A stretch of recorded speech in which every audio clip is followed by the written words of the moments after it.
what other lessons did you get from living in or spending some time in India, Indonesia, in the non-Western world? Because I know life is very different there.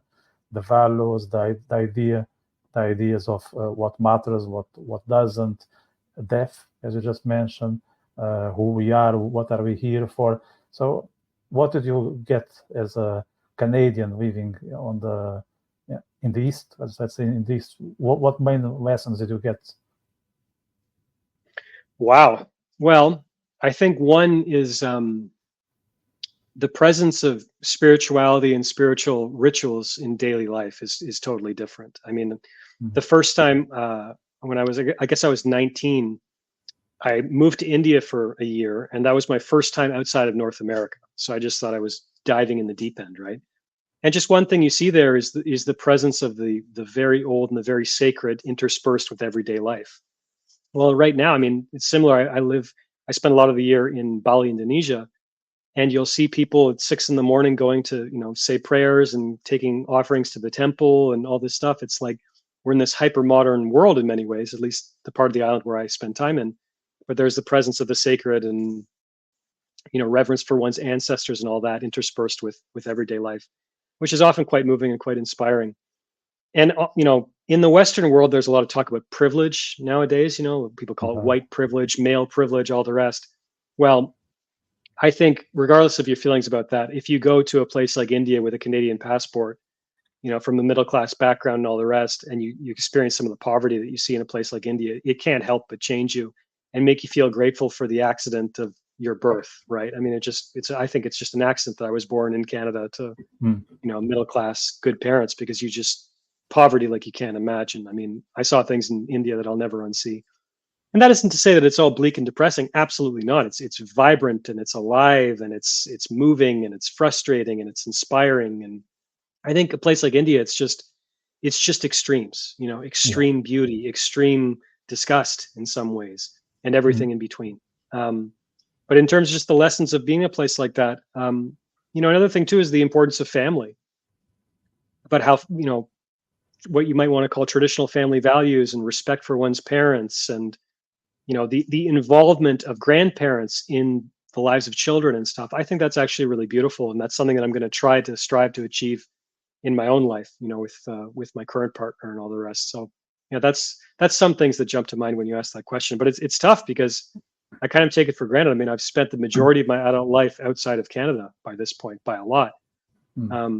So I think I've internalized a lot of that stuff just without even thinking about it. Yeah. And is there anything you miss from the West? I always ask this when I meet Western living in India, in China, or in Indonesia. Is there anything you miss, and is there anything you don't miss? Okay, let me put this question in two. Yeah, well, the thing I don't miss is, I think you live in Ireland. I've never been to Ireland. I've been to the UK. I have some sense of what it could be like over there. Yeah, I'd love to. I like your beer, man, Irish beer. But all the culture wars in the West, I don't miss that at all. People talk to me about Canadian Prime Minister Trudeau and all the wokeism and all this trans this and trans that and all. It seems like a lot of people in the West are very, very angry and at each other's throats a lot of the time. And where I spend most of my life, that just doesn't exist. And I don't miss that at all, because I used to be an enormous news junkie. So I studied history, and I'm still a voracious reader. But I used to spend a lot of time just watching the news and reading the news and all the rest. And actually, a big change for me in recent years is I do way, way, way less of that than I used to, because so much of this stuff, it does, again, coming back to what really matters, right? Like, how much is this week's headlines going to matter to me in the long run? Is this going to benefit me in any way? Do I really need to know about this stupid culture war happening in California? Like, no, not really. So I think that's one good thing about being an expat and spending most of my life outside of the West, is I can kind of pick and choose what I pay attention to, and all the culture war stuff. It's really not in my world most of the time. In terms of things I miss, I think that we take freedom of speech for granted in a lot of the West. A lot of places I've been, a lot of places I spend time, you really need to watch what you say. You need to watch who you say it to. So I think that's a principle that I hold very sacred, and I think that we take it for granted in the West, and we should hold on to it. I mean, there's lots more. I mean, the traffic where I live is absolutely insane, and just driving on these Canadian roads, it's like paradise for me. It's like, wow, there's traffic lights and everybody obeys them, and this is incredible. Yeah. Things like that.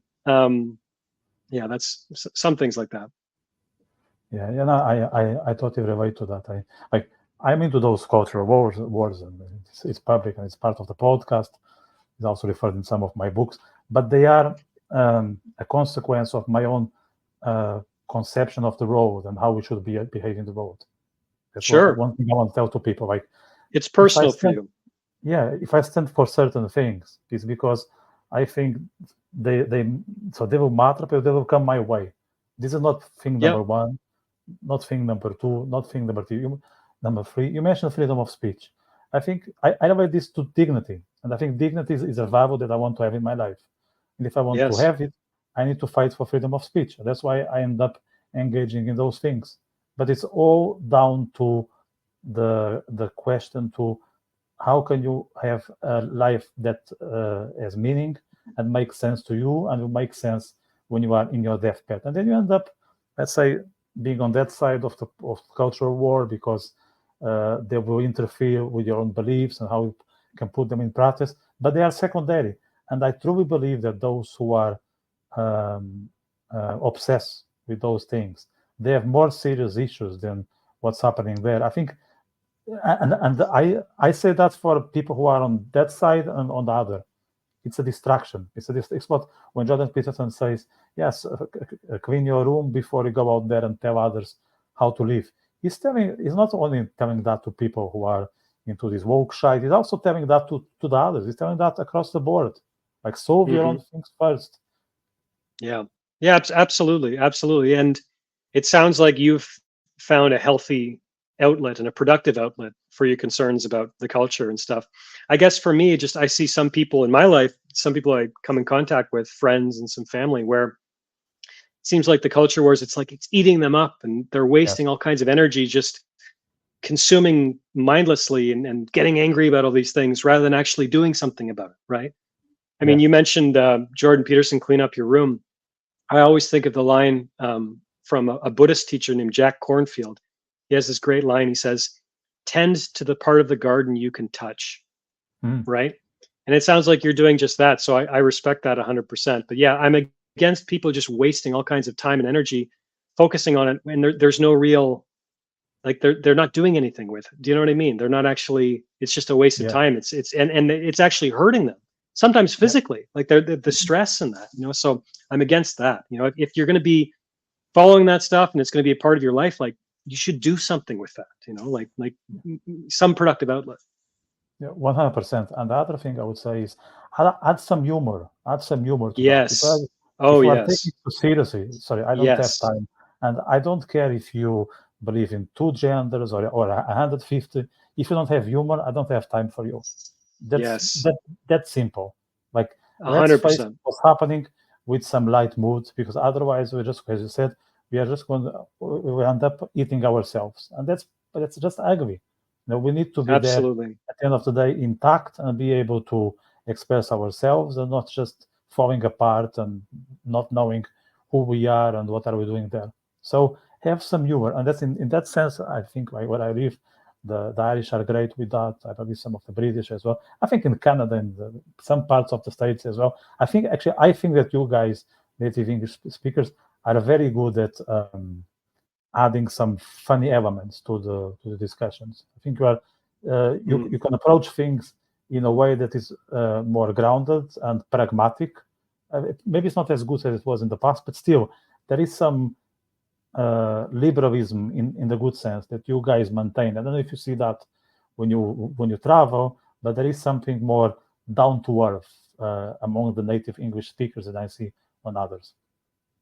Yeah, no, I mean, a sense of humor is absolutely essential. And I mean, I'm from a native English speaking country, so I don't have the perspective that you have, but I think we're pretty good at at seeing, like, dark humor and things and all the rest. But I'll tell you, I don't think we hold a candle to the Russians. I mean, my fiance is Russian, and we have a lot of Russian friends, and talk about just very good dark humor and being able to laugh at life when it's very, when it doesn't seem like there's a lot to laugh at. I think the Russians might be the best at that, at finding humor in unexpected places. I don't know what you think. Yeah, actually, my girlfriend is Ukrainian, so Oh, there we you are go. we're almost on the same boat. Yeah, Yeah. I know. Like they can surprise you with a sense of humor that you never heard of. You don't know exactly what are the terms and conditions of those jokes, but they are there. They are just not evident for us. Maybe we need some time to understand, like everything else. Well, like I spent some time living in Hungary and in Poland, so I don't know, and so I got in close contact with Eastern Europe. So for me, it's not as shocking as it is for others, but for sure, they are more funny than it seems. They are not as black and white as we tend to describe them. Just, they are not obvious. And like everything else, it needs some interaction. Right. Yeah, maybe it needs, going back to what we were talking about, maybe it needs some motion and motion. Yeah, exactly. Yeah. Either with a friend or without. Either way is fine. Exactly.